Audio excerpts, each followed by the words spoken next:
أعوذ بالله من الشيطان الرجيم. بسم الله الرحمن الرحيم. قل هو القادر على أن يبعث عليكم عذابا من فوقكم أو من تحت أرجلكم أو يلبسكم شيعا ويذيق بعضكم بأس بعض انظر كيف نصرف الآيات لعلهم يفقهون وكذب به قومك وهو الحق قل لست عليكم بوكيل لكل نبأ مستقر وسوف تعلمون. وإذا رأيت الذين يخوضون في آياتنا فأعرض عنهم حتى يخوضوا في حديث غيره وإما ينسينك الشيطان فلا تقعد بعد الذكرى مع القوم الظالمين. وما على الذين يتقون من حسابهم من شيء ولكن ذكرى لعلهم يتقون. وذر الذين اتخذوا دينهم لعبا ولهوا وغرتهم الحياة الدنيا وذكر به أن تبتل نفس بما كسبت ليس لها من دون الله ولي ولا شفيع وإن تعدل كل عدل لا يؤخذ منها أولئك الذين ابتلوا بما كسبوا لهم شراب من حميم وعذاب أليم بما كانوا يكفرون. قل أندعو من دون الله ما لا ينفعنا ولا يضرنا ونرد على أعقابنا بعد إذ هدانا الله كالذي استهوته الشياطين في الأرض حيران له أصحاب يدعونه إلى الهدى ائتنا قل إن هدى الله هو الهدى وأمرنا لنسلم لرب العالمين وأن أقيموا الصلاة واتقوه وهو الذي إليه تحشرون. وهو الذي خلق السماوات والأرض بالحق ويوم يقول كن فيكون قوله الحق وله الملك يوم ينفخ في الصور عالم الغيب والشهادة وهو الحكيم الخبير.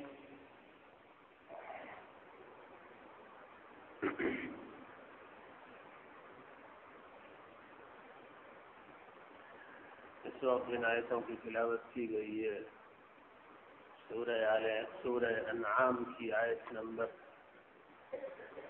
65 سے لے کر آیت نمبر 73 تک کی آیتیں.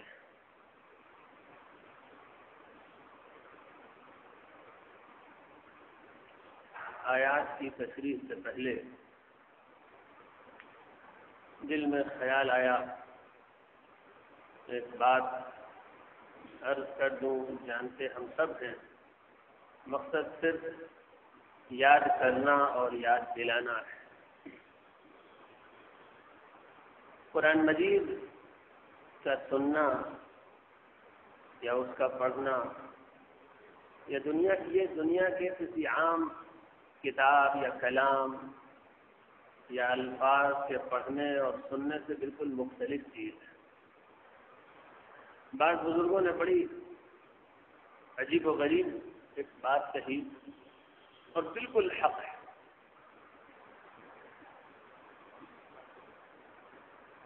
حضرت موسیٰ علیہ السلام کو جس پیڑ کے اندر سے اللہ کا کلام سنائی دیا تھا، بڑا معروف واقعہ ہے، سب لوگ جانتے ہیں. حضرت موسیٰ علیہ السلام کو جس وقت نبوت کا آغاز ہوا اور پہلی وحی ان کو سنائی دی تو اس کی کیفیت یہ تھی کہ وہ ایک جنگل میں سے گزر رہے تھے اپنے بال بچوں کے ساتھ. سردی بہت تھی، سخت کڑاکے کی سردی پڑ رہی تھی. اسی عالم میں ان کو کہیں دور ایک آگ جلتی ہوئی نظر آئی، ایک روشنی نظر آئی. اس توقع اور امید سے کہ وہاں جا کر کچھ آگ مل جائے گی تو میں وہ آگ لے آؤں گا اور کچھ دیر میاں بیوی دونوں تاپ لیں گے اور کچھ سردی سے بچاؤ کا انتظام ہو جائے گا. اس توقع سے وہ وہاں گئے آگ لینے کے لیے اور اپنی بیوی سے کہہ گئے تم یہیں رکو میں آگ لے کر آتا ہوں، سامنے نظر آ رہا ہے کسی وجہ سے آگ جل رہی، ہو سکتا ہے کوئی خانہ بدوش پڑا ہوا ہو، آگ جلا کر اپنے تاپنے کا انتظام کرتا ہو، یا جو بھی شکل ہو، روشنی نظر آ رہی ہے، میں جا رہا ہوں۔ جب وہ اس روشنی کے پاس پہنچے تو ایک پیڑ میں سے اللہ تعالیٰ کی آواز سنائی دی اور پیغام سنائی دیا۔ ایک پیڑ میں سے آواز آئی، موسیٰ یہ بڑی مبارک وادی طویٰ ہے، چپل اتار کے آنا، اور میں تمہارا اللہ تمہارا خدا بول رہا ہوں۔ بعض بزرگوں نے یہ بات لکھی، اگر کبھی ہم میں سے کسی کو یہ اتفاق ہو کہ اللہ تعالیٰ کا کلام کسی پیڑ سے سنائی دے تو ہمارا کیا حال ہوگا، کیا عظمت کا احساس دل میں ہوگا، کس قدر ہم سراپا توجہ بن جائیں گے، کس قدر متوجہ ہو کے سنیں گے، کس قدر سراپا ادب بن جائیں گے، اور پھر اگر وہ پیڑ مل گیا تو اس پیڑ کو کس قدر محبت کی نگاہ سے دیکھیں گے۔ اگر کبھی ہمارے ساتھ یہ واقعہ ہو کہ کسی چیز سے ہمیں اللہ کا پیغام سنائی دے، بالکل اسی طرح سوچنا اور سمجھنا چاہیے جب ہم خود قرآن پڑھیں کہ اللہ تعالیٰ نے جو احسان فرمایا تھا حضرت موسیٰ علیہ السلام پر، اور اس پیڑ پر جس میں سے اللہ کی آواز نکلی تھی، اور وہ اللہ کی آواز نہیں تھی، اللہ کا صرف کلام تھا۔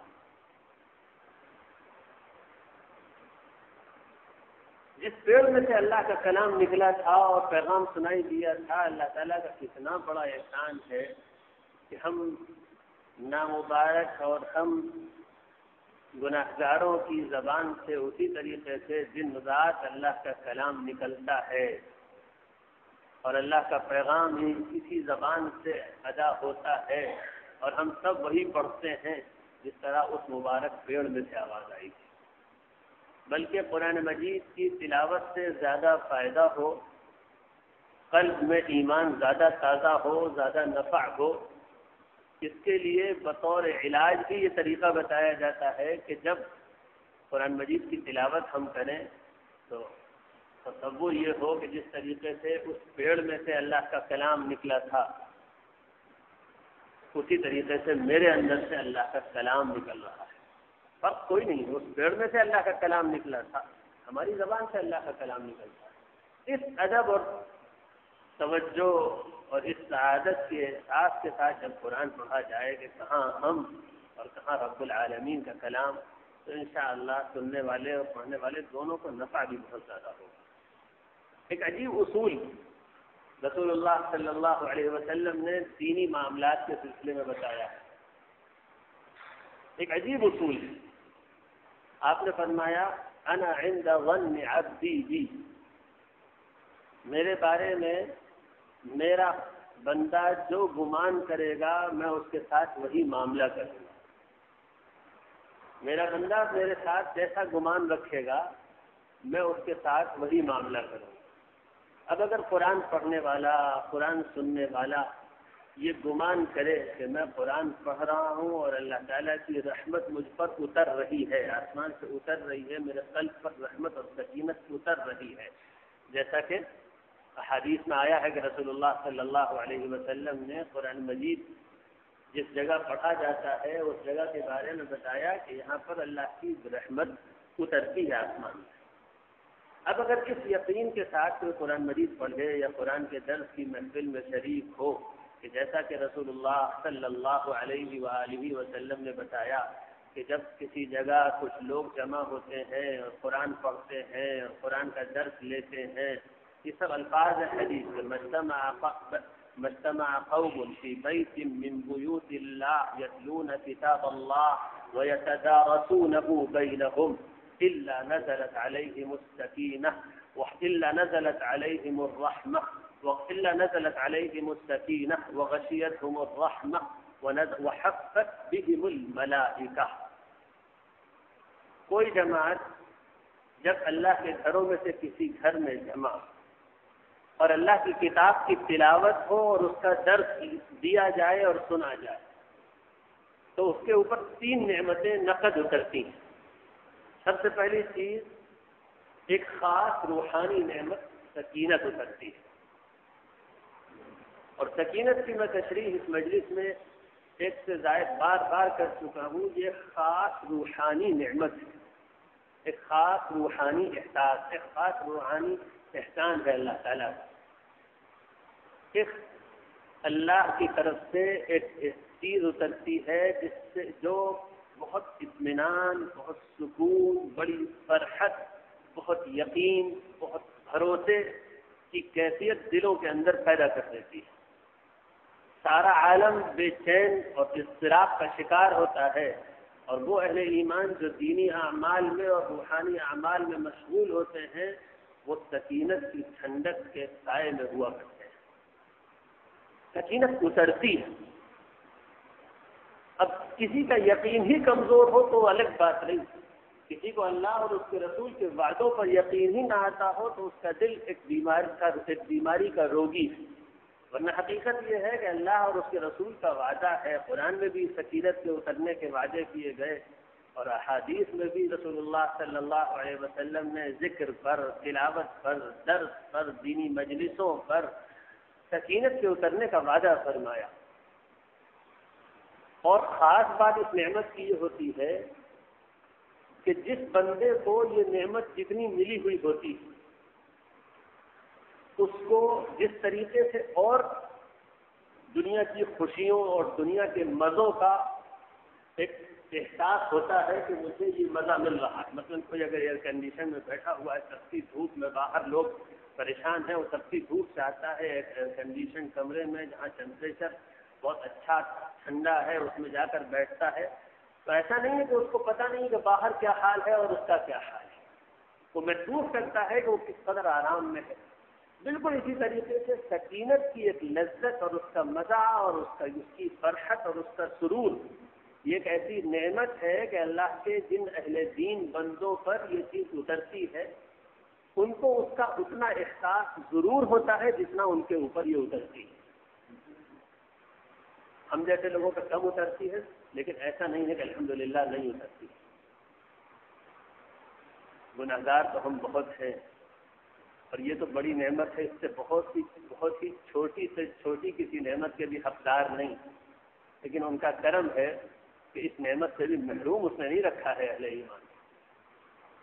جب کوئی ایمان والا تھوڑی سی سنجیدگی کے ساتھ اللہ کو یاد کرتا ہے اور گناہوں کو چھوڑنے کی فکر کر لیتا ہے تو یہ نعمت اترتی ہے اور اس کو محسوس ہوتی ہے۔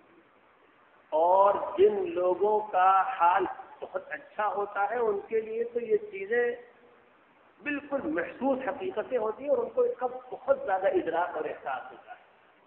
ایک صحابی رات میں قرآن مجید پڑھ رہے تھے، تہجد کا وقت تھا یا رات کا کوئی وقت تھا، ساری دنیا میں سناٹا تھا، لوگ میٹھی نیند سو رہے تھے، بستروں پر پڑے ہوئے غافل۔ اللہ کے بعض بندے ایسے وقت میں بھی غفلت اور لذت اندوزی کو چھوڑ کر اپنے مولا کو یاد کرنے بیٹھ جاتے ہیں۔ کوئی قرآن پڑھ رہا ہے، کوئی تہجد پڑھ رہا ہے، کوئی ذکر کر رہا ہے۔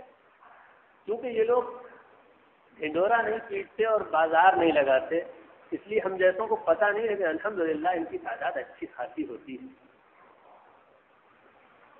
اچھی خاصی، اور ان کو یہ سب کرنے کے لیے نہ دنیا تیاگنے کی ضرورت پڑتی ہے اور نہ کچھ بڑی قربانیاں دینی پڑتی ہیں، ان کے لیے اللہ تعالیٰ اس کو آسان کر دیتا ہے، آسان ہو جاتا ہے، بالکل روٹین۔ جتنا آسان ہمارے لیے سونا ہوتا ہے، کچھ دنوں کی پابندی اور مجاہدے کے بعد ان کے لیے اتنا ہی آسان تہجد اور ذکر اور تلاوت اور رات میں اٹھنا ہو جاتا ہے، کوئی زحمت نہیں ہوتی۔ اور اس کو بہت آسانی سے کسی کو سمجھنا ہو تو اس سے سمجھ لیجئے کہ جو لوگ فجر کی نماز نہیں پڑھتے ان کے لیے فجر کے وقت اٹھنا کتنا مشکل ہوتا ہے۔ جو لوگ فجر کی نماز نہیں پڑھتے، مسجد نہیں آتے فجر میں، تو ان کے لیے فجر کے وقت اٹھنا بڑا مشکل ہوتا ہے۔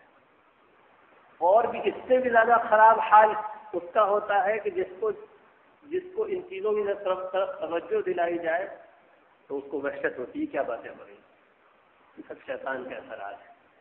شیطان جس طریقے سے کسی مریض کو نشہ دے دیا جاتا ہے، اب اس کو اپنا مرض کا احساس نہیں ہو رہا، اسی طریقے سے شیطان جب زیادہ ہم لوگوں پر حاوی ہو جاتا ہے تو یہ حال ہو جاتا ہے کہ جب ہم کو اپنے گناہوں کو یاد دلایا جاتا ہے تو طبیعت میں وحشت ہوتی ہے، یہ کیا باتیں ہو رہی ہیں بھیا، اچھی بات نہیں۔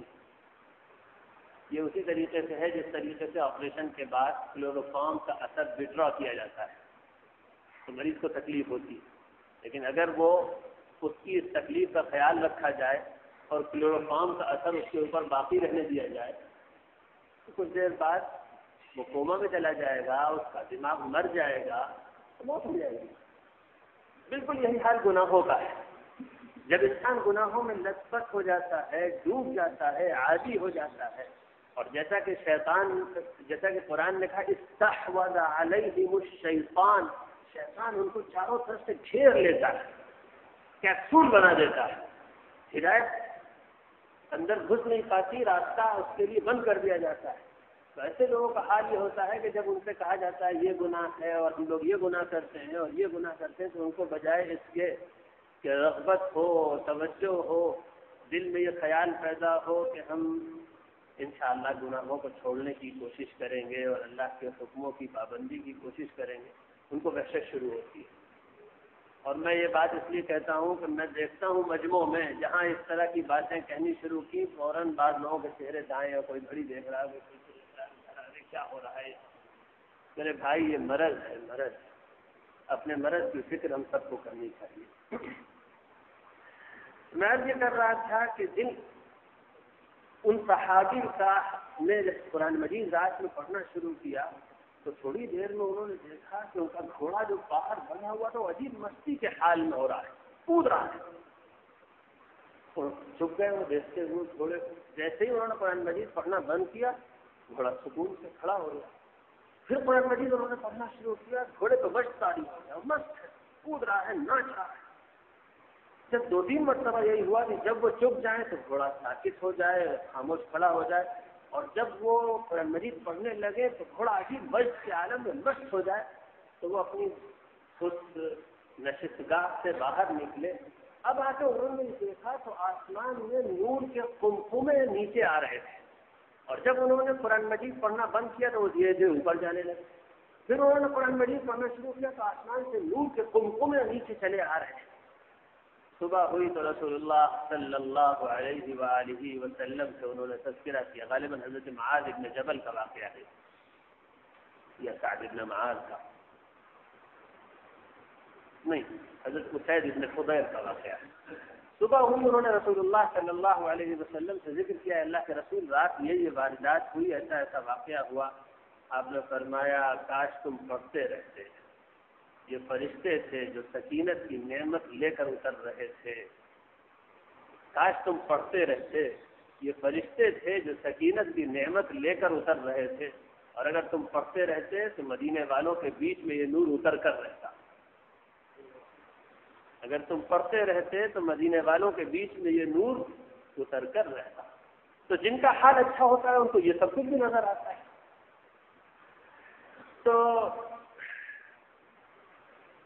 میں یہ کر رہا تھا کہ ہم لوگ جب اس طرح کی مجلس میں بیٹھیں یا قرآن پڑھیں تو دل سے یہ تصور باندھنا چاہیے، دل سے یہ تصور باندھنا چاہیے اور یقین کرنا چاہیے کہ میں قرآن پڑھ رہا ہوں، میں حدیث پڑھ رہا ہوں، میں قرآن سن رہا ہوں، میں ذکر کر رہا ہوں، میں درس کی یا دین کی کسی اور مجلس میں بیٹھا ہوا ہوں۔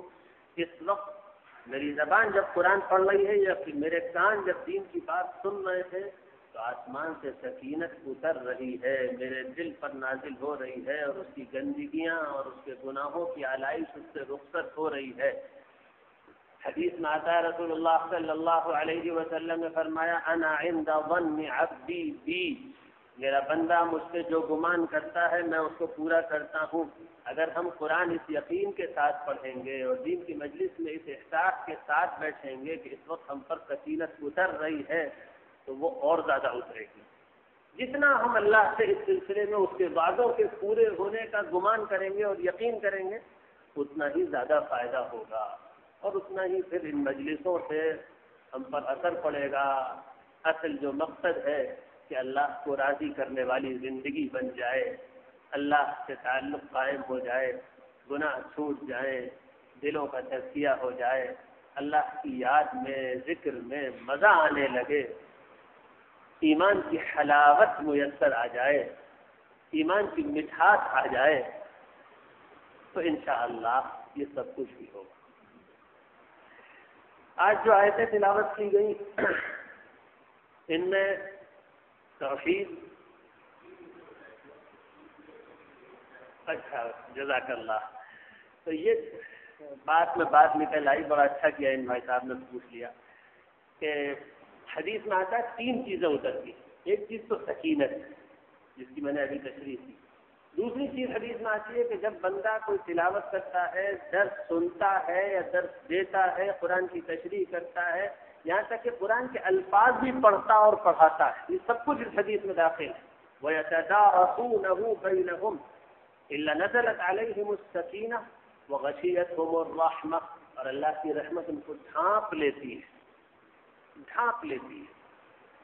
اور تیسری نعمت اور تیسرا انعام ان کو نقد جو ملتا ہے، یہ سب نقد انعامات ہیں۔ آخرت میں اللہ تعالیٰ کا جو قرب میسر ہوگا، جو ملاقات ہوگی، جو جنت ملے گی، جو رحمتیں ملیں گی، وہ تو بے پایاں ہیں، ان کی کوئی حد اور انتہا نہیں، ان کو اس دنیا میں پورے طور پر سمجھا بھی نہیں جا سکتا۔ جنت کی نعمتوں کے بارے میں تو رسول اللہ صلی اللہ علیہ وسلم نے فرمایا، اور یقیناً سچ فرمایا، کوئی چشم تصور سے دیکھنا چاہے، کوئی دماغ میں خیال باندھنا چاہے جنت کی نعمتوں کا، تو اتنی نعمت، اتنا آرام، اتنی خوشی کا تصور بھی نہیں کر سکتا جو اللہ تعالیٰ نے جنت میں تیار کر رکھا ہے۔ ہم اگر اس دنیا میں آنکھ بند کر کے جنت کا کوئی تصور کریں گے کہ یہ نعمت ہوگی اور یہ نعمت ہوگی اور یہ نعمت ہوگی، اور جو امیجز ہمارے دماغ میں بنے گی وہ جنت کے کوڑے دان میں ڈالنے کے لائق بھی نہیں ہوں گی۔ یعنی ہم زیادہ سے زیادہ جو نعمت سوچ سکتے ہیں اس دنیا میں، اپنے اس دنیا والے دماغ کے ساتھ، وہ اس جنت کے اسٹینڈرڈ سے اتنا بلو، اتنا نیچے، اتنا پست ہوگا کہ وہ جنت میں گھسنے کے لائق نہیں۔ جو محلات، جو باغات، جو کھانے کی چیزیں، جو جسمانی آرام، جو لذت، جو عزت، جو اقتدار، جو خوشی ہم اس دنیا میں سوچ بھی سکتے ہیں، وہ جنت سے بہت کم ہے۔ تو اصل رحمت تو وہاں ملے گی، لیکن نقد انعام یہ ہے کہ کسی وقت رحمت ڈھانپ لیتی ہے۔ اور تیسرا انعام یہ فرمایا، تیسرا انعام کے بارے میں یہ بتایا، اور وحفت بهم الملائکہ، اور ملائکہ آ کے گھیر لیتے ہیں۔ اس وقت انشاءاللہ اللہ کی رحمت کے فرشتے ہم لوگوں کو گھیرے ہیں۔ یقین رسول اللہ صلی اللہ علیہ وسلم کا وعدہ بالکل سچا، بالکل سچا۔ اللہ نے یہی وعدے اور اپنے یہی انعام بتانے کے لیے ان کو بھیجا تھا، اور یہ سب باتیں انہوں نے جو بتائیں تو اللہ کے حکم سے بتائیں۔ اس وقت یقیناً فرشتے رحمت کے گھیرے ہوئے ہیں، اور اگر ہم غفلت سے، اللہ سے غفلت سے اور گناہ سے اپنے آپ کو داغدار نہ کرتے ہوتے تو ان نعمتوں کو ہم کھلی آنکھوں دنیا میں دیکھتے بھی اور ان کی برکتوں کا مشاہدہ بھی کرتے، مگر ہمارا مسئلہ تو یہ ہے کہ قبل اس کے کہ کمرے کا روم ٹیمپریچر ایک سرٹن لیول پر آئے، اس سے پہلے ہم کمرے کے اندر آگ جلا دیتے ہیں گناہ کی۔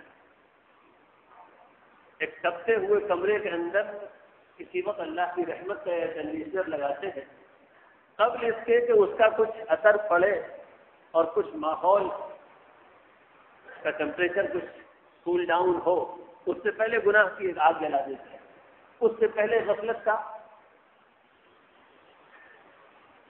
کرنٹ غائب کر ہو جاتا ہے، بجلی چلی جاتی ہے، قبل اس کے کہ ان چیزوں کا اثرات ہو ان کو ظاہر کر دیتے ہیں۔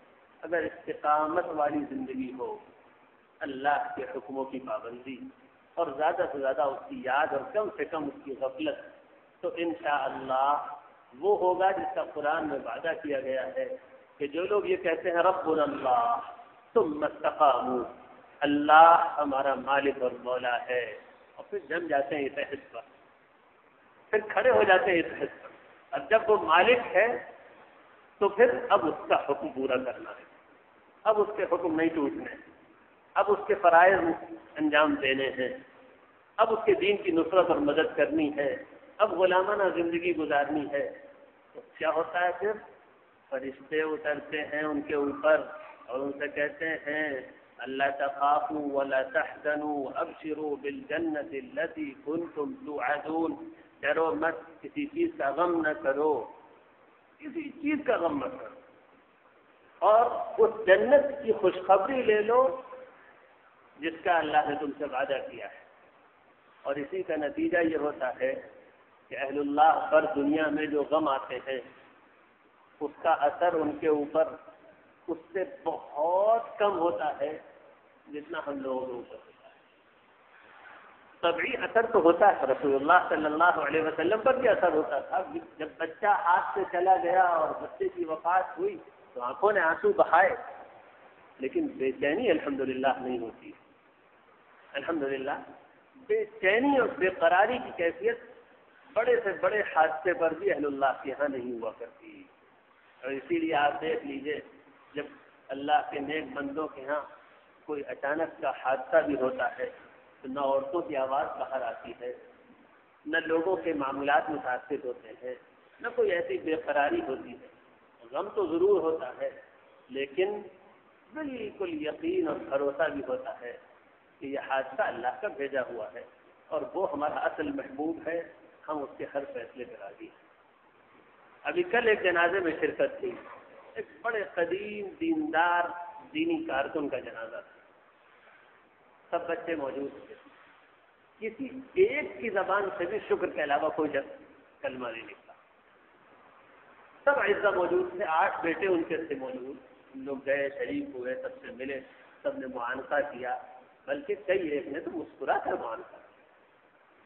محبوب پاک جس دن رخصت ہوا ہے، ابھی کفن پہنا ہوا موجود ہے، جب نماز جنازہ بھی نہیں ہوئی، بیٹوں نے مسکرا کر ہم لوگوں کا استقبال کیا، اور ایسا ہوش و خواص قائم کہ نماز سے مغرب کی نماز بعد جنازہ ہونا تھا، نماز سے پہلے بیٹے آئے تو انہوں نے ہمارے والد صاحب سے عرض کیا کہ چند منٹ کچھ دینی گفتگو فرما دی۔ جس گھر میں حادثہ ہوا ہے ان کو اس وقت بھی اس کا خیال ہے کہ جو ہمارے اعزا اور دوست جمع ہوئے ہیں ان تک اللہ کے دین کا کوئی پیغام پہنچ جائے۔ یہ ہے وہ سکینت جو اللہ کی طرف سے اترتی ہے، تو پھر اس کا مقابلہ دنیا کی کوئی نعمت نہیں کر سکتی، کوئی نعمت اس کا مقابلہ کر ہی نہیں سکتی جو یہ نعمت ہے۔ ایک بزرگ بڑا عجیب جملہ فرمایا کرتے تھے، اور اس کے بعد ان بزرگ کا یہ جملہ متعدد علماء اور محدثین نے نقل کیا ہے: مساکین اہل الدنیا دخلوا الدنیا وما ذاقوا ألذ ما فيها ذکر اللہ ومحبته۔ یہ دنیا والے بڑے مسکین ہیں بیچارے، یہ اہل دنیا جن کے پاس دولت کے ڈھیر لگے ہوئے ہیں، یہ بڑے مسکین ہیں بیچارے، بڑا ترس آتا ہے ان کے اوپر ہمیں۔ کوئی ہم جیسا آدمی بیوقوف ان کو دیکھے تو اپنی بیوقوفی میں کہے گا حضور بیٹھے جو ٹاٹ پر ہیں اور کروڑ پتیوں کے اوپر ترس کھا رہے ہیں، آپ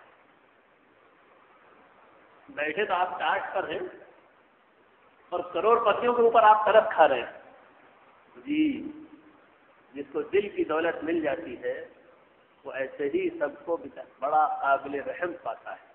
مساکین اہل الدنیا، کیسے مسکین ہے یہ اہل دنیا، دنیا میں آئے بھی اور اس کی حقیقی نعمت کا مزہ بھی نہیں چکھا، دنیا میں آئے بھی اور اس کی حقیقی نعمت کا مزہ بھی نہیں چکھا۔ پھر فرمایا اس کی حقیقی نعمت اللہ کی یاد اور اس کی محبت۔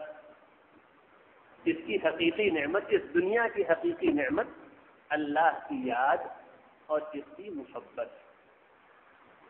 حضرت ابراہیم ادہم فرمایا کرتے تھے، ایک بڑے ریاست کے بادشاہ کے بیٹے تھے، جب دیکھا کہ حکومت کا کاروبار سب لشٹم پشٹم چلتا ہے، ظلم ہوتا ہے اور نہ جانے گزرا کے دباؤ میں کیا کیا گڑبڑ کرنی پڑتی ہے، تو دل فیڈ اپ ہو گیا، یہ سمجھ گیا ہم اس کی اصلاح تو کر نہیں سکتے، سب بندھے ہوئے ہیں سب طرف۔ بادشاہ چھوڑ چھاڑ کے نکل گئے اور طالب علمی کی زندگی گزاری، ایک مسجد میں جا کر قیام کر لیا، اور پھر اللہ تعالیٰ نے ان کے ذریعے بہت سے لوگوں کو ہدایت دی۔ تو ایک دن فرمانے لگے انه لیمر علی اوقات، بعض اوقات ایسے گزرتے ہیں اقول فیها ان کان اہل الجنۃ فی مثل هذا انهم لفی عیش طیب۔ بعض وقت میرا یہ حال ہوتا ہے، بعض وقت میرے اوپر ایسی کیفیات طاری ہوتی ہیں کہ میں کہتا ہوں اگر جنت والوں کو اور کچھ نہ ملے، بس وہ مل جائے جو اس وقت مجھے ملا ہے، تب بھی بہت فائدے میں ہے۔ اگر جنت والوں کو اور کچھ نہ ملے، صرف وہ مل جائے جو اس وقت مجھے ملا ہوا ہے، تب بھی وہ بہت عیش میں ہے۔ تو یہ چیزیں ہیں، ان کا اگر استحباب ہوگا اور ان کے گمان کے ساتھ یہ اعمال کیے جائیں گے، تلاوت، ذکر، نماز، درس، دینی گفتگو، دینی مجلسوں میں حاضری، اگر اس گمان اور اس یقین کے ساتھ کیا جائے گا تو حدیث میں آتا ہے ہمارے وعدوں کے اوپر جتنا یقین کر کے اور جتنا ہمارے بارے میں اچھا گمان کر کے یہ اعمال کرو گے اتنا ہی زیادہ ہم دیں گے۔ اور اس کی ایک مثال یہ ہے کہ حاتم طائی کے پاس بڑا سخی حافظ حاتم طائی، بڑا لیجنڈری قسم کی ثقافت والا وہ شخص تھا۔ اس کے بارے میں تذکروں کی کتاب میں نے پڑھا کہ اس کے پاس کوئی شخص پہنچا اور اس نے اس سے جا کر کہا کہ میں غریب آدمی ہوں، آپ بڑے سخی ہیں، امید یہ ہے کہ آپ مجھے کم نہیں دیں گے، میری ضرورت تو 300 درہم کی ہے لیکن امید یہ ہے آپ مجھے اس سے زیادہ ہی دیں گے۔ حاتم طائی نے فوراً اپنے ملازم کو بلایا اور کہا اس کو مانگنے کا طریقہ آتا ہے، جاؤ اس کو 3,000 درہم دے دینا۔ اس نے 300 کی ضرورت بتائی تھی، حاتم طائی نے 3,000 درہم دلوا دی۔ کچھ دیر کے بعد ایک اور شخص آیا، بڑا خراب حال، اس نے کہا 2 درہم دے دیجیے اللہ کے نام پر۔ حاتم طائی نے کہا تم نے میری بے عزتی کی، باہر نکل جاؤ، میں تم کو 1 پیسہ نہیں دوں گا۔ میں جب یہ واقعہ پڑھ رہا تھا تو مجھے خیال ہوا، یہی حدیث یاد آئی کہ کیا ضروری اصول اللہ کے خزانوں سے لینے کا رسول اللہ صلی اللہ علیہ وسلم نے بتایا ہے کہ اللہ سے جب معاملہ کرو تو بڑا اونچا گمان رکھنا، ان کی عزت کا خیال رکھتے ہوئے، ان کی عزت اور ان کے کرم کا خیال رکھتے ہوئے یہ گمان رکھنا کہ وہ بہت عطا فرمائے۔ اپنی گنہگاری، اپنے دامن کی تنگی کا خیال رکھ، اگر کی طرف اگر دیکھا جائے تو ہم کس کے مستحق ہیں؟ ہم تو 1 پیسے کے بھی مستحق ہیں، ہم تو دینی نعمتوں کے ذرہ برابر بھی مستحق نہیں، مگر ان کا کرم ایسا ہے کہ امید ہے کہ وہ ضرور عطا کر دیں گے۔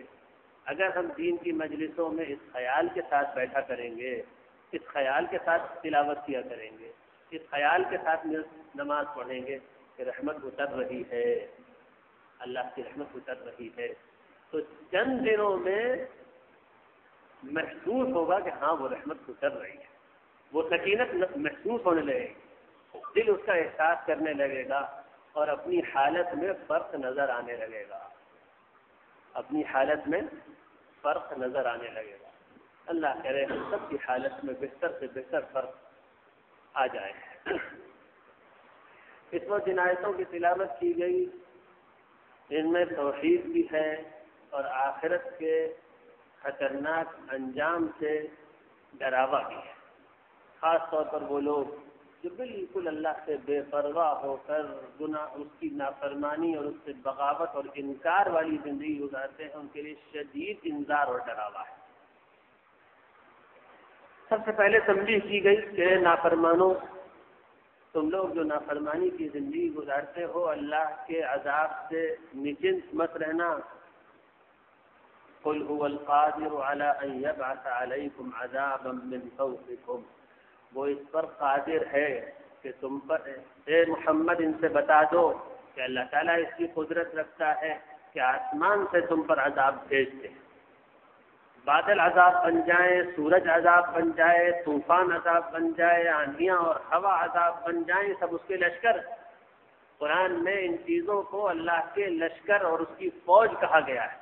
جس طرح بادشاہوں کی فوجوں کے ذریعے دشمن کو شکست دی جاتی ہے اور اس کا زور توڑا جاتا ہے، اسی طریقے سے کائنات کی ان طاقتوں کو اللہ کے لشکر قرار دیا گیا ہے جن کے ذریعے اللہ تعالیٰ لوگوں کو سزا دیتا ہے۔ اے لوگوں، ڈرنا، اللہ اس پر قادر ہے کہ آسمان سے تم پر عذاب توڑ دے یا نیچے سے تم کو عذاب دے دے، ومن تحت ارجلکم، سونامی آ جائے، زلزلہ آ جائے، زمین پھٹ پڑے، او یلبسکم شیعا، یا زمینی اور آسمانی آفتوں کے ذریعے عذاب نہ دیا جائے تو ایک اور عذاب اللہ تعالیٰ نے تمہارے لیے تیار کیا ہوا رکھا ہے جس کے ذریعے وہ وقتاً فوقتاً تم کو عذاب دیتا رہتا ہے کہ تم پر اپنے طاقتور بندوں کو مسلط کر دیتا ہے، جنگوں کا عذاب۔ اور یہ عجیب عذاب ہے، یہ عذاب اس کے اوپر بھی، اس کو بھی اس میں سے حصہ ملتا ہے جو شکست کھاتا ہے اور کمزور ہوتا ہے، اور اس کو بھی اس میں سے حصہ ملتا ہے جو طاقتور ہوتا ہے اور جنگ جیتتا ہے۔ یہ عجیب عذاب ہے خدا کا۔ او یلبسکم شیعا، اے انسانوں، امن اللہ کا بڑا احسان ہے اور جنگ اللہ کا عذاب ہے۔ وہ اس پر قادر ہے کہ تم کو آپس میں لڑا دے، اور جب وہ لڑاتا ہے تو ڈپلومیسی کی ساری کوششیں بے سود ہو جاتی ہیں۔ جب وہ لڑاتا ہے قوموں کو تو ڈپلومیسی کی ساری کوششیں ناکام ہو جاتی ہیں، سارے امن کے ڈیلیگیشن ناکام اور نامراد واپس چلے جاتے ہیں، اور جنگ ہو کر رہتی ہے۔ اور اس کے باوجود ہو کر رہتی ہے کہ دونوں یہ جانتے ہیں کہ جنگ تباہی کا سودا ہے۔ اور یہ ایک عجیب عذاب ہے کہ کمزور کو بھی اس میں سے حصہ ملتا ہے اور طاقتور کو۔ جیتنے والا بھی جیتنے کے بعد دیکھتا ہے تو جسم زخموں سے لہو لہان ہوتا ہے۔ آج ہی کے اخبار میں خبر ہے، انسانی تاریخ کا سب سے بڑا سپر پاور امریکہ روزانہ اس کے فوجیوں میں سے ایک فوجی خودکشی کر رہا ہے۔ اس سال کے 155 دنوں میں 154 فوجی خودکشی کر چکے ہیں، جبکہ امریکہ اپنی فوج کو کیسے پریولیجز دیتا ہے، کیسی سہولتیں دیتا ہے، کیسا لائف انشورنس ہے ہر قسم کا۔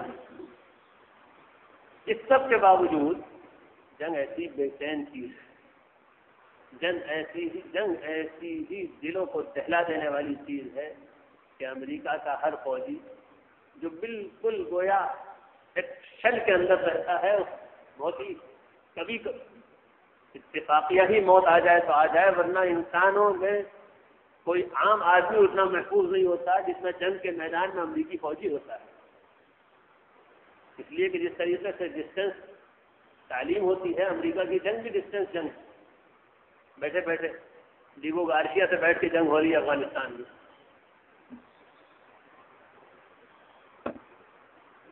لیکن اس سب کے باوجود یہ حال ہے کہ ایران ہے، چین رخصت ہو چکا ہے، نفسیاتی بیماریاں بڑھ رہی ہیں۔ او یلبسکم شیعا، وہ مالک جس نے دنیا کو پیدا کیا ہے وہ ہزار طاقتوں کے باوجود تم پر اپنا عذاب مختلف شکلوں سے بھیج سکتا ہے، لہذا اس کی نافرمانی سے ڈرو۔ انظر کیف نصرف الآیات لعلہم یفقہون، اے محمد دیکھو ہم اپنے عذاب سے ڈرانے کے لیے مختلف چیزوں کی طرف کیسے کیسے توجہ دلاتے ہیں تاکہ یہ لوگ کچھ عقل سمجھ حاصل کریں۔ وَكَذَّبَ بِهِ قَوْمُكَ وَهُوَ الْحَقُّ، اے محمد یہ کتاب برحق ہے لیکن تمہاری قوم نے اس کو جھٹلا دیا۔ قُلْ لَسْتُ عَلَيْكُمْ بِوَكِيلٍ، ان جھٹلانے والوں سے جو اس کتاب کو جھٹلائے جائیں، اس پر توجہ نہ دیں، اس سے نصیحت حاصل نہ کریں، ان سے کہہ دو میرا کوئی نقصان نہیں ہے تمہارے کفر سے۔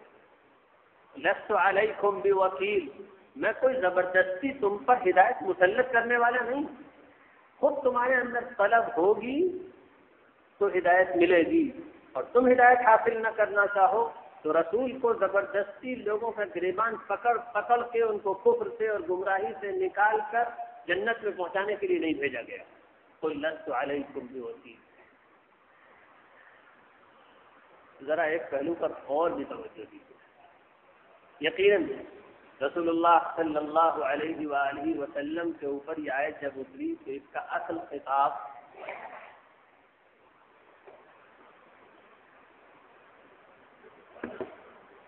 اور اس کا اصل رخ کفار اور نہ ماننے والوں کی طرف، اور انہیں سے یہ بات کہی گئی کہ اگر تم خود ہدایت حاصل نہ کرنا چاہو تو میں اللہ کا رسول ہونے کے باوجود زبردستی تم کو ہدایت نہیں دے سکتا، نہ مجھے اس کام کے لیے بھیجا گیا۔ اصل خطاب تو یقیناً انہی کی طرف، لیکن مسلمانوں میں کے وہ ہزار بلکہ کروڑ لوگ جنہوں نے اپنے دل کے دروازوں کو اللہ کی نصیحت کے لیے بند کیا ہوا ہے، جو گناہوں والی زندگی گزارتے ہیں، اللہ کی نافرمانی والی زندگی گزارتے ہیں، اللہ سے غفلت میں رہتے ہیں، اس کے حکموں کو توڑتے ہیں، اور ان کو کوئی فکر بھی اس بات کی نہیں ہے کہ ہماری زندگی بدل جائے، یہ تو ہم جہنم کی طرف جا رہے ہیں، وہ بھی اس آیت کا شکار ہو سکتے ہیں۔ رسول کو پکڑ پکڑ کے زبردستی ہدایت دینے کے لیے نہیں بھیجا گیا تھا، اور قرآن کا بھی یہ رول نہیں ہے کہ دنیا میں اللہ کی کتاب موجود ہے تو جو چاہے اس کو بھی ہدایت ملے، اور جو نہ چاہے، جس میں طلب نہ ہو، جو اللہ سے ہدایت کی دعا اور بھیک نہ مانگے، اس کو بھی ہدایت ملے، نہیں۔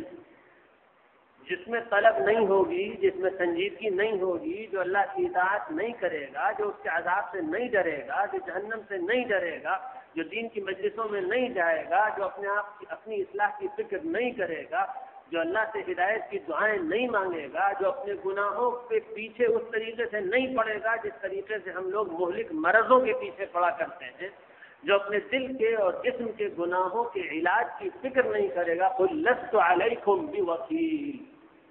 یہ قرآن اور اللہ کا رسول زبردستی ہدایت دینے والا نہیں ہے۔ طلب ہوگی تو وہ خوش نصیب ہوگا، ہدایت ملے گی، رحمت ملے گی، جنت ملے گی، اور طلب نہیں ہوگی تو اللہ محروم رکھے گا، نہ خدا کا کوئی نقصان، نہ اس کے رسول کے مرتبے میں کوئی کمی، نہ اللہ کی جنت کسی کے ایسی مشتاق بیٹھی ہے کہ کوئی اس کے میں داخل ہونے والے کام کرے یا نہ کرے اس کو زبردستی جنت بلا لے۔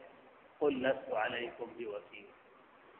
ہم لوگوں کا اصل مسئلہ یہی ہے، ہم لوگ یہاں تک کہ ہمارے وہ لوگ جو ہم جیسے تھوڑے بہت دیندار سمجھے جاتے ہیں، یہ بہت توجہ طلب بات ہے، ہم جیسے وہ لوگ جو تھوڑے بہت دیندار سمجھے جاتے ہیں، بعض علماء بھی ایسے ہو سکتے ہیں، بعض دیندار لوگ بھی ایسے ہو سکتے ہیں، ہم لوگوں میں سے بڑی تعداد کا حال یہ ہے کہ جس درجے کی غفلت میں، اللہ سے دوری میں ہم مبتلا ہیں، ہم اس پر بالکل راضی بیٹھے ہوئے، ٹھیک، بس اس سے بہتر نہیں ہوگا۔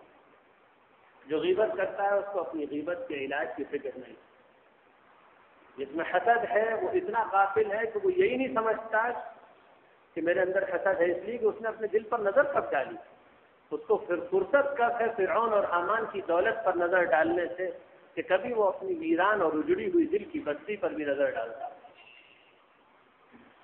اس کو تو فرعونوں کی دولت سے ہی فرصت نہیں۔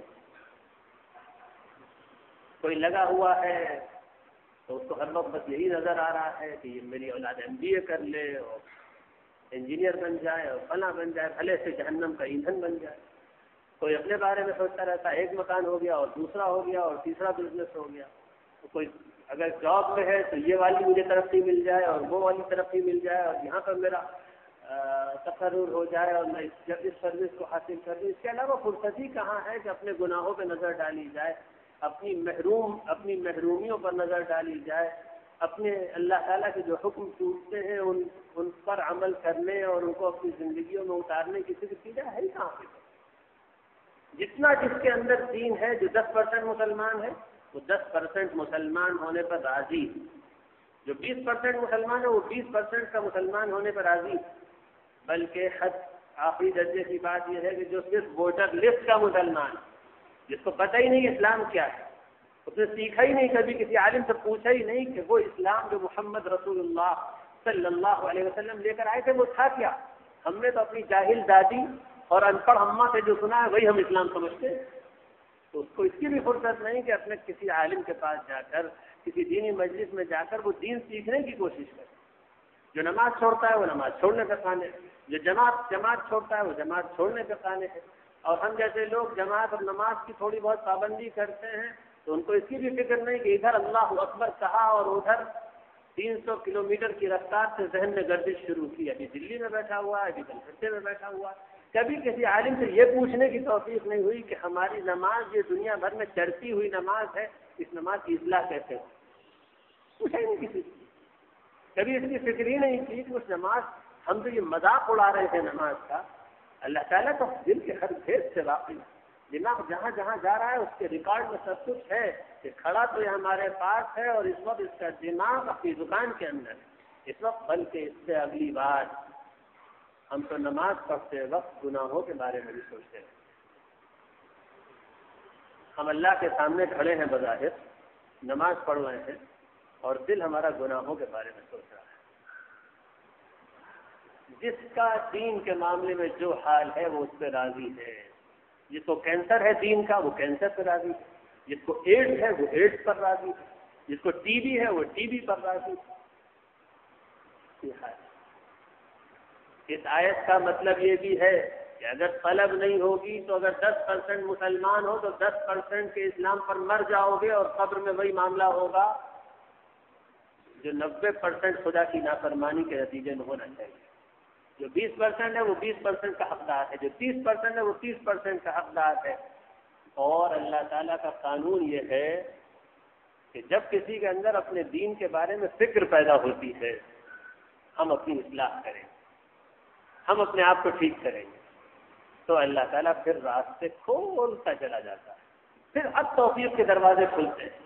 تم میری طرف ایک قدم چلو گے میں اتنا بڑھ کر آؤں گا. تم دھیرے دھیرے میری طرف چلتے ہوئے آؤ گے. اے بندو, اللہ تعالیٰ فرماتا ہے میں تمہاری طرف دوڑ کر اور لپک کر آؤں گا. لیکن بیٹھے رہو گے تو قیامت تک بیٹھے رہنا میں ہدایت نہیں دوں گا. اور اگر تھوڑا سا بھی تم کوشش کرو گے تو تمہاری تھوڑی سی کوشش میں برکت میں دوں گا. تم دین کے لیے جتنی محنت کرو گے تمہاری محنتوں میں اس سے زیادہ پھل اور نتیجہ میں نکالوں گا. والذین جاہدوا فینا لنہدینہم سبلنا وان اللہ لمع المحسنین.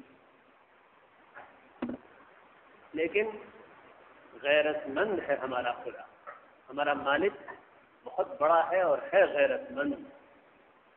وہ بے طلب کے, بے مانگے, بے فکر کیے نہیں دیا کرتا دین کی نعمت.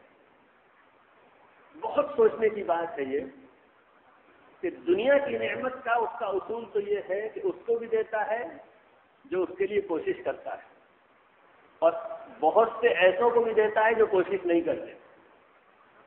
بہت سے لوگ سونے کا چمچہ منہ میں لے کر پیدا ہوتے ہیں.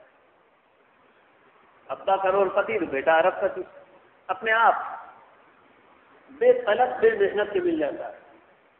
لیکن دین کے معاملے میں اللہ تعالیٰ اتنے غیرت مند ہیں, اتنے غیرت مند ہیں, اور دین کی اہمیت ان کے نزدیک اتنی زیادہ ہے کہ بغیر طلب کے وہ نبی کی اولاد کو بھی نہیں دیتے.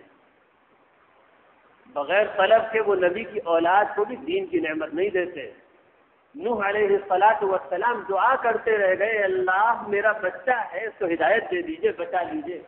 اس بیٹے کے دل میں ہدایت کی طلب نہیں تھی, وہ کافر مر گیا.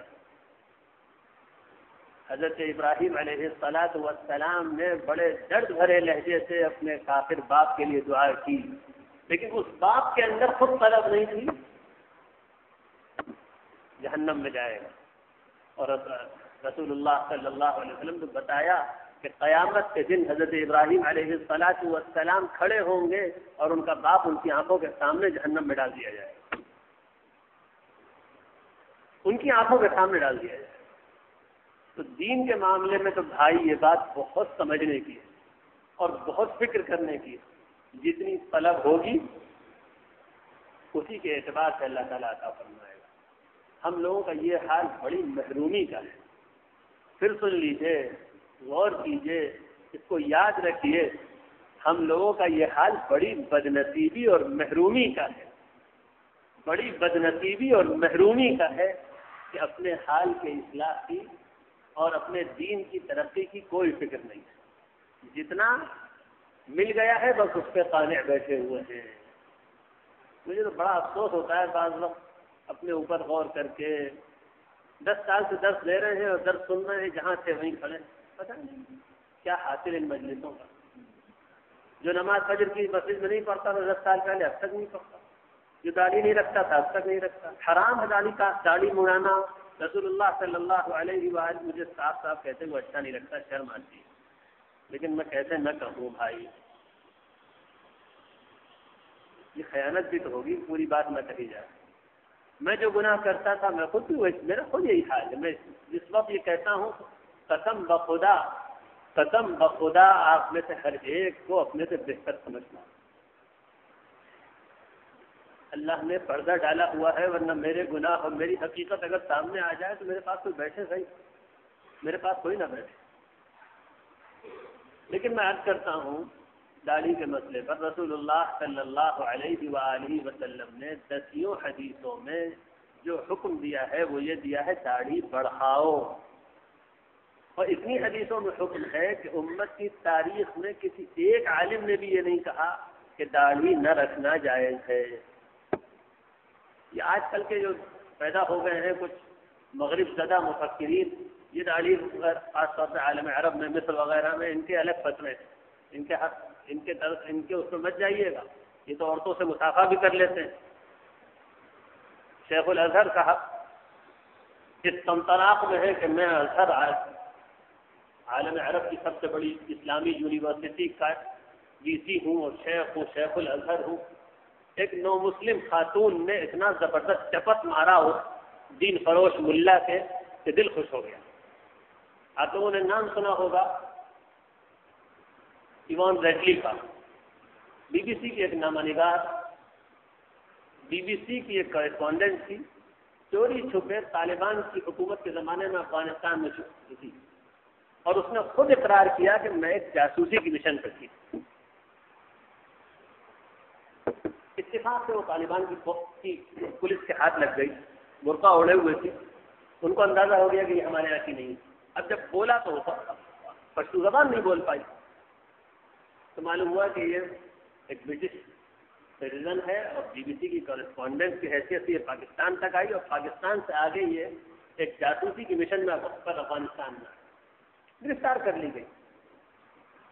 اس عورت نے خود اپنی اسلام قبول کرنے کی داستان لکھی، اور بہت ہی ایمان افروز اور اللہ کے دین اور سچے اللہ کے دین پر چلنے والوں کی تاثیر کتنی ہوتی ہے دلوں کو جیت لینے کی، اس پر یقین بڑھانے والا واقعہ۔ اس عورت کو جب طالبان کی پولیس نے گرفتار کر لیا تو انہوں نے اپنے خالص اسلامی نظام کے مطابق اس کو ایک گھر میں قید کر دیا اور عورتوں کے ذریعے اس سے معاملات ڈیل کیے۔ لیکن یہ عورت ایک بڑے خراب گندے ماحول کی پروردہ، انسانوں کا ماحول تھوڑی ہے یہ یورپ کا، غلیظ لوگ ہوا کرتے تھے اس وقت پر، یہ بھی ویسی ہی تھی۔ اس نے یہ کیا جان کے طالبان کے پولیس کو بھڑکانے کے لیے کہ اپنے انڈر گارمنٹ بالکل سامنے تھانے میں لالا کے ٹانگنے شروع کر دیا۔ آپ سوچیے کیا کر رہی ہے، اور کس قسم کا پرووکنگ اس کا یہ ایکشن، اپنے انڈر گارمنٹ دھوئے اور لا کے باہر بالکل مردوں کے سامنے ڈالے۔ آخر اس نے آخری درجے کی حرکت یہ کی کہ 2 پولیس والے اس کے سامنے سے گزرے، اس سے آگے آئی اور ان دونوں کے منہ پر تھوک دیا، اور اس نے جواب یہ ملا کہ ان دونوں نے نظر چھپائی، جو اسلامی حکم ہے غیر محرم کو نہ دیکھنے کا، اور فوراً گھر سے باہر نکل گئے جس میں اس کو قید کیا گیا تھا۔ بس ایک بہت ہارڈ نٹ بریک ہو گیا، یا نٹ ٹوٹ گیا۔ اب اس نے پھر بتایا کہ وہ لوگ جن کے بارے میں دنیا میں امیج ہے کہ وہ بہت سخت لوگ ہوتے ہیں، ویری سافٹ پیپل، وہ بہت نرم لوگ ہیں۔ خیر واپس ایک ڈیل کے تحت وہ عورت رہا کی گئی، کچھ افغان قیدی تھے امریکن فوج کے پاس، وہ چھوٹے، انہوں نے اس عورت کو چھوڑا، یہ واپس برطانیہ گئی۔ لیکن طالبان کو دیکھ کر اور سچے اسلام کو دیکھ کر اس کے دل میں خیال پیدا ہو گیا کہ اب مجھے اسلام کو پڑھنا ہے۔ 2-3 مہینے کے اندر، پڑھی لکھی خاتون کی، 2-3 مہینے کے اندر اس نے اسلام قبول کیا، اور اس کے نتیجے میں اس کو بی بی سی سے فارغ کر دیا گیا۔ بہت ماشاءاللہ حقوق انسانی کا بڑا خیال ہوتا ہے نا وہاں، بہت عدل اور انصاف ہے وہاں۔ اسلام قبول کرتے ہی اس کو بی بی سی سے الگ کر دیا گیا۔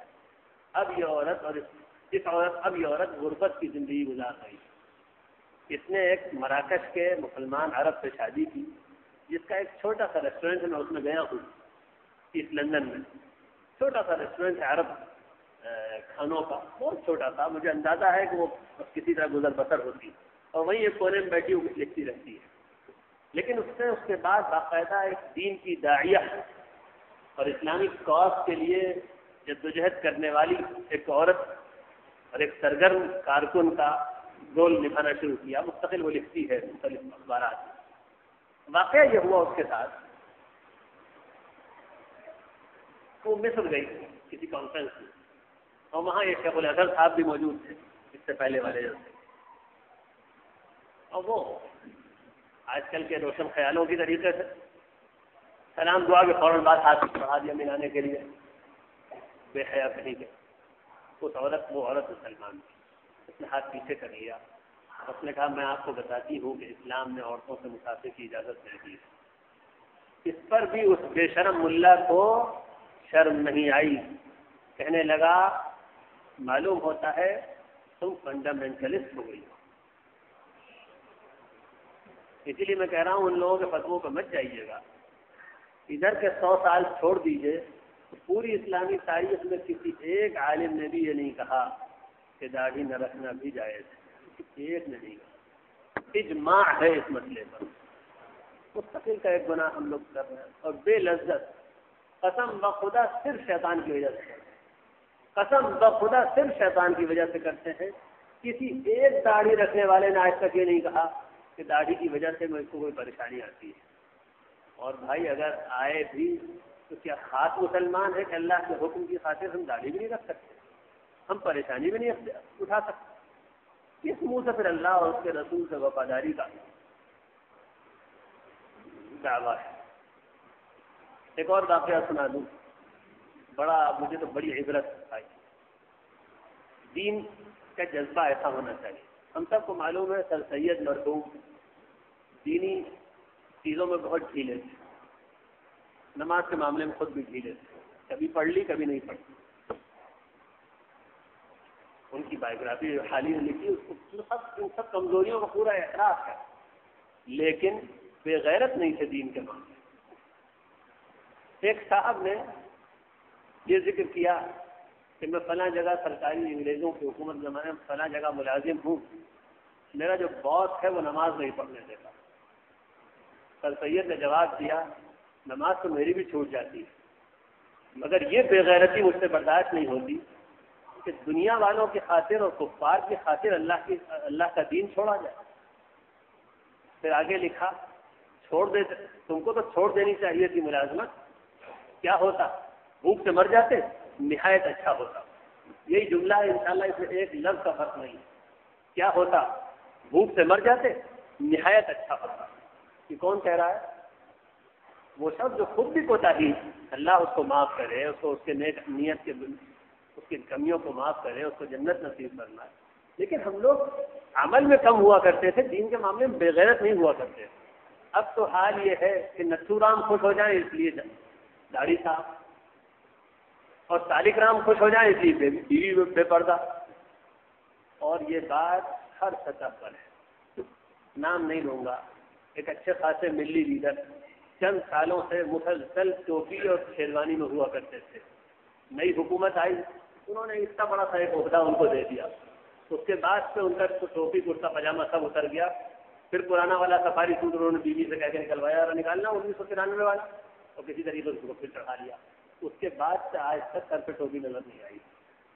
کس کو خوش کرنا ہے بھائی؟ اللہ کو ناراض کر کے حقیر بندوں کو خوش کرنا۔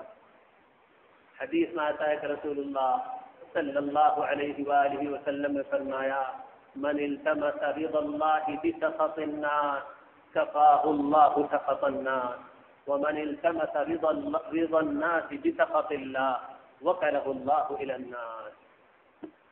جو اللہ کو راضی کرنے کے لیے بندوں کو ناراض کرے گا، اللہ تعالیٰ بندوں کا اس کو محتاج نہیں بنائے گا، اس کی ساری ضرورتیں خود پوری کرے گا۔ جو اللہ کو راضی کرنے کے لیے بندوں کو ناراض کرے، بندوں کی طرف سے اللہ کافی ہو جائے گا۔ اور پھر فرمایا اور جو بندوں کو راضی کرنے کے لیے اللہ کو ناراض کرے، اللہ اس کی قسمت پھر بندوں کے حوالے کر دیتا ہے۔ جاؤ اب انہی سے تم کو ملے گا، میرے طرف خزانے سے نہیں ملے گا۔ اب انہی کے خوشامد کرو، انہی کے پیچھے لگو، انہی کے جوتے چاٹو، انہی کے تلوے چاٹو، انہی کی جوتیاں سیدھی کرو، ذلتیں اٹھاؤ، اب انہی سے جو ملنا ہوگا ملے گا۔ میرا غیب کا خزانہ اب تمہارے لیے نہیں۔ اور جو اللہ کو راضی کرنے کے لیے بندوں سے بے پرواہ ہو جائے، وہ مالک اس کی قسمت اور اس کا معاملہ اپنے ہاتھ میں لے لیتا ہے۔ اور بڑا خوش نصیب ہے وہ جو اکیلے بستر کا ہو رہے. بڑا خوش نصیب ہے وہ جو اکیلے بستر کا ہو رہے, اور بڑا بد نصیب ہے وہ جو اتنے رحیم اور کریم رب کے در کو چھوڑے اور انسانوں کے در پر جا کر بیٹھے. ایسا ہی ہے جیسے کروڑوں کا خزانہ کہیں لٹ رہا ہو اور کوئی 4 پائی کے لیے کسی کے دروازے پر صبح سے شام تک بیٹھا رہے اور جوتوں پہ پالش کرتا ہے. بڑی اسے کہے کہ بد نصیبی اور محرومی کی بات. اللہ تعالیٰ مجھے بھی ہدایت نصیب فرمائے, میں بھی اللہ کی خاطر اپنی گناہوں کو چھوڑنے والا بن جاؤں. میرے اندر بھی بڑے گناہ ہیں, بڑا برا حال ہے. آپ لوگوں سے بھی دعا کا درخواست کرتا ہوں, میرے لیے بھی دعا کیجیے, اللہ تعالیٰ مجھے بھی کچھ ٹھیک ٹھاک کر دے. ہمیں ڈر لگتا ہے, لکھا پڑھا بہت, باتیں بہت کی, وہ یہ سب کر رہا ہے, کتاب کا ذریعہ بنے گا بھائی اگر اس پر عمل نہ ہوا. لست علیکم بوکیل, جس کے اندر خود اپنی فکر نہیں ہوگی, رسول بھی ان کو زبردستی ہدایت پر نہیں لائے گا. لکل نبأ مستقر, ہر اللہ نے جو وعدے کیے ہوئے ہیں اور جو خبریں اللہ اور اس کے رسول نے دی ہیں کہ یہ ہوگا اور یہ ہوگا, اور قبر میں یہ ہوگا, اور حشر میں یہ ہوگا, اور جہنم میں یہ ہوگا, اور جنت میں یہ ہوگا, سب کچھ ہوگا اور ہر ایک کا وقت لکھا ہوا ہے, اسی وقت ہوگا. وسوف تعلمون, اور وہ وقت بہت جلد آنے والا ہے کہ سب جان جاؤ گے. اللہ تعالیٰ اس موضوع باتیں عرض کی گئی ان پر عمل کرنے کی, اس سے نصیحت حاصل کرنے کی توفیق عطا فرمائے. ایک ہی آیت کا درس ہوا لیکن میں جان کر بھی کی اور آگے نہیں بڑھنا چاہتا. خیال یہ ہوتا ہے کہ جو باتیں اس وقت اللہ کی توفیق سے کہیں ممکن ہوئی وہ شاید کام کی باتیں ہیں. ان کے اوپر اور دوسری باتیں کہنے سے کہیں ان کا پیغام ضائع نہ ہو جائے, اس لیے میں اسی بار بات کرتا ہوں, اپنے دل پر لکھ کر لے جائیے اور میں بھی اپنی یادداشت میں نقش کر کے لے کر جاؤں کہ اللہ تعالیٰ کا قانون یہ ہے کہ جب تک خود اپنی اصلاح کی طلب اور کوشش نہیں ہوگی وہ زبردستی کسی کو اصلاح نہیں کیا کرتا. نبیوں کی بیویاں جہنم میں چلی گئی, اس کو پرواہ نہیں ہوئی. بڑا بے نیاز ہے, بڑا بے نیاز ہے. وہ تو اپنے نبی سے بھی جب چاہتا ہے تو یہ کہہ دیتا ہے تم نے گڑبڑ کی تو تمہاری کوئی خیریت نہیں ہے نبی. حالانکہ کیا تصور کہ رسول اللہ صلی اللہ علیہ وسلم کو گڑبڑ کرے, تصور ممکن ہی نہیں تھا. پہلے اس دنیا کو پیدا کرنے سے پہلے سے لکھا ہوا تھا کہ یہ رسول انسانیت کے سائیدار ہوں گے اور جنت کے امام لکھا ہوا ہے. لیکن وہ تو بڑا مالک ہے, اوپر بہت اونچے درجے سے بات کرتا ہے. اور پھر رسول سے بھی کہتا ہے محمد خبردار, اگر تم نے بھی ذرا سا شرک کیا تو سارے نیک عمل سے پانی پھر جائے گا اور اچانک ہو جائیں گے سارے نیک اعمال. وَلَتَكُونَنَّ مِنَ الْخَاسِرِينَ, ارے محمد تم بڑا گھاٹا اٹھانے والوں میں ہو جاؤ گے. کس سے کہا جا رہا ہے؟ وَلَقَدْ أُوحِيَ إِلَيْكَ وَإِلَى الَّذِينَ مِن قَبْلِكَ, اے محمد تم سے کہا جا رہا ہے اور تم سے پہلے ہر رسول سے یہ بات کہی گئی. معمولی مالک سے واسطہ نہیں, بہت طاقت والے اور بڑے بے نیاز مالک سے واسطہ. ہاں وہ رحیم بھی بہت ہے, وہ کریم بھی بہت ہے. انہوں نے ہدایت کے دروازے چوپٹ کھولے ہوئے, توفیق کے دروازے کھولے ہوئے ہیں. بس محروم وہی ہے جو خود کوئی کوشش نہ کرے, اور جو خود کوئی کوشش کرے اور سنجیدگی سے مانگے اللہ تعالیٰ سے, دعاؤں کا استعمال کرے, انشاءاللہ بہت دیر دین میں ترقی ہوگی. ایک بات اور عرض کر دوں آخری, اس سنجیدہ طلب اور کوشش کا طریقہ یہ ہے کہ صبح سے شام تک اپنے معمولات پر نظر ڈالی جائے اور چن چن کے اپنی زندگی سے ایک ایک گناہ کو نکالنے کی کوشش کی جائے. صبح سے لے کر شام تک اپنی زندگی میں نظر کی جائے اور چن چن کے ایک ایک گناہ کو اس میں سے نکالنے کی کوشش کی. اور یہاں پر ایک بہت اہم بات یاد رکھنے کی, ہم کمزور ہیں اور شیطان کی چالیں بڑی خطرناک ہیں. گناہ چھوڑنے کے بعد پھر ہو جائے گی, لیکن اللہ بڑا رحیم ہے. ہر وقت شیطان سے ہاری ہوئی بازی کو پلٹ دینے اور دوبارہ جیت لینے کا اس نے ہم کو طریقہ بتایا ہوا ہے. شیطان سے مقابلہ جاری ہے. تم گناہ چھوڑو اس سے ہو جائے. تو کیسے اس کو پلٹا جائے کچھ نہیں کرنا, صرف دو کام کرنا ہے. جو غلطی ہو جائے اس پر استغفار اور ندامت کے ساتھ اللہ سے معافی مانگنا, اور دو پھر سے چھوڑ دینا, پھر سے چھوڑ دیا. پھر کسی وقت ہم کمزور ہیں نفس کے تقاضے سے, شیطان کے وسوسے سے, یا ماحول کی خرابی سے. یہ تین چیزیں بگاڑنے والی ہے. بڑا دشمن ہے, بڑا دشمن ہے, اس کو دشمن سمجھنا چاہیے. اور حدیث میں آتا ہے تمہارا سب سے بڑا دشمن تمہارا وہ جی ہے جو سینے میں رکھا ہوا ہے, اس کو دشمن سمجھنا. مگر یہ تو ہمارے یہاں تو الٹی منطق ہے, دنیا ہی الٹ گئی. ہر ایک اپنے آپ اپنے جی کو اپنا سب سے بڑا دوست سمجھتا ہے. جو جی چاہے وہ کرنا, جو جی چاہے وہ کرنا ہے. تو من مانی زندگی کا انجام تو جہنم ہے.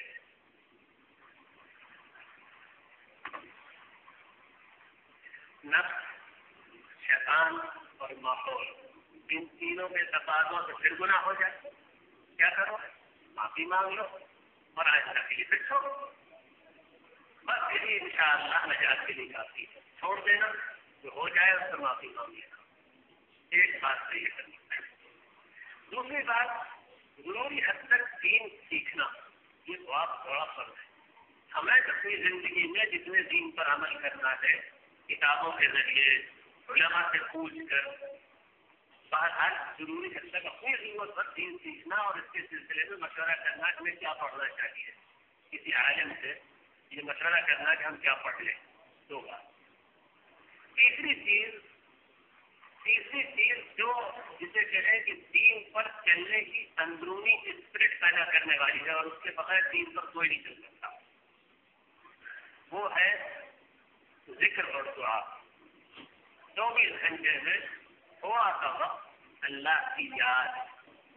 ایسا ویران ہے ہمارے دل کی کھیتی, ایسی ویران ہے کہ 24 گھنٹے میں 5 منٹ بھی اللہ کی یاد ہے.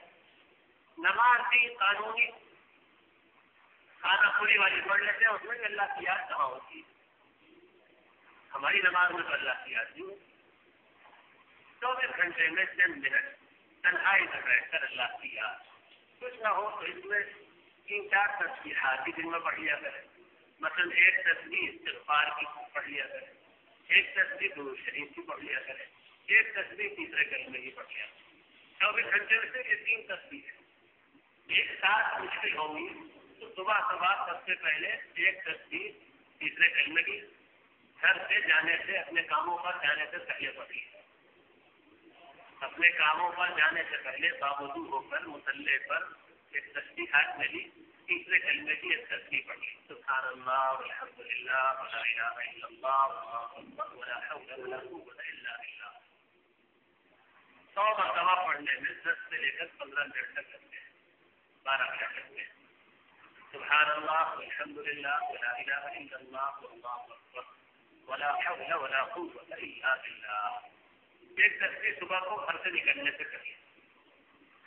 واپس آئے, اب جس گھر سے باہر رہے, دن بھر گھومے, گناہ ہو گئے, واپس آ کر ایک تسبیح استغفار کی, مغرب کے بعد, مغرب سے پہلے, جس وقت ممکن ہے تنہائی میں دل کو اللہ کی طرف متوجہ کر کے, اور اس خیال کے ساتھ جو میں نے ابھی ذکر کیا, اس خیال کے ساتھ کہ میں اللہ کو یاد کر رہا ہوں اور سکینت اتر رہی ہے, اللہ کی رحمت اتر رہی ہے, فرشتے مجھے ڈھانپے ہوئے کھڑے ہیں, اور بالکل اللہ کی طرف متوجہ ہو کر ایک تسبیح استغفار, اور سونے سے پہلے ایک تسبیح درود شریف کی. سونے سے پہلے ایک تسبیح درود شریف کی. یہ چیز وہ ہے, ذکر وہ چیز ہے جو اندر دل کے اندر اللہ کی محبت پیدا کرتی ہے, اور اسی اسپرٹ سے سارا کام ہوتا ہے. حضرت موسیٰ علیہ السلام کو جب اللہ تعالیٰ نے رسول بنا کر حضرت موسیٰ کو بھیجا, تو ایک جگہ سورہ طٰہٰ میں پورا ان کو نقشہ سمجھایا ہے اللہ تعالیٰ, تمہیں کیا کرنا ہے. فرعون کے پاس جاؤ، ایسے کرنا، یہ دعوت دینا، اپنی قوم کی یہ اصلاح کرنا اور اس طریقے سے ان کو نجات دینا. اور بیچ میں کہا گیا اذهبا الى فرعون،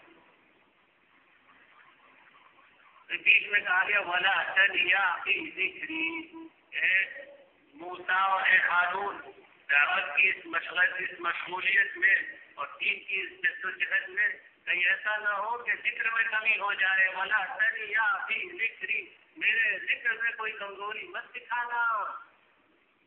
ہم جیسے لوگ جو تقریریں کرنے کے بہت شوقین ہیں، درس دے رہے ہو، تقریر کر رہے ہو، کتاب لکھ رہے ہو، ادھر جا رہے ہو ادھر جا رہے، اثر کیوں نہیں ہے؟ ولا تنیا فی ذکری، یہ گاڑی کا ایک پہیہ لگایا ہے. ولا دعوت دین کی جدوجہد، اس کی ایک پہیہ گاڑی کا یہ اور ایک پہیہ گاڑی کا ولا تنیا فی ذکری ہے. قرآن بھرا ہوا ہے، میں کوئی سمجھنا چاہے تو دین پر چلنے والی اسپرٹ، تقویٰ، اللہ سے محبت، یہ پیدا جبھی ہوگی جب اس چیز پر بھی محنت کی جائے گی. ورنہ تجربہ شاہد ہے، ایک آدمی آپ کو نہیں ملے گا جس کی زندگی میں دین کا نور ہو اور اس کی ذکر کا اہتمام. میں آپ کو لکھ کر دیتا ہوں، ایک آدمی آپ کو ایسا نہیں ملے گا، سنگل ایک آدمی آپ کو ایسا نہیں ملے گا جس کی زندگی میں دین کا نور ہو. سفر والی زندگی، دل بات صاف، کسی سے مقابلہ نہیں، کوئی حسد نہیں، کسی سے رشک نہیں، کسی کی غیبت نہیں، سب سے خیر خواہی، اللہ پر یقین، قدموں سے متاثر نہ ہونا، دنیا کی دولت سے بے رغبتی، اہل دنیا کی کوئی عظمت نگاہ میں نہ ہونا. یہ اس کو نظر آ رہا ہے کہ ہر مسلمان لیڈر، ہر مسلمان مولوی لیڈروں کی تل میں جا رہا ہے. اس لیے یہ پہلو کی کمی. ورنہ حال یہ ہوا کرتا تھا کہ نظام حیدرآباد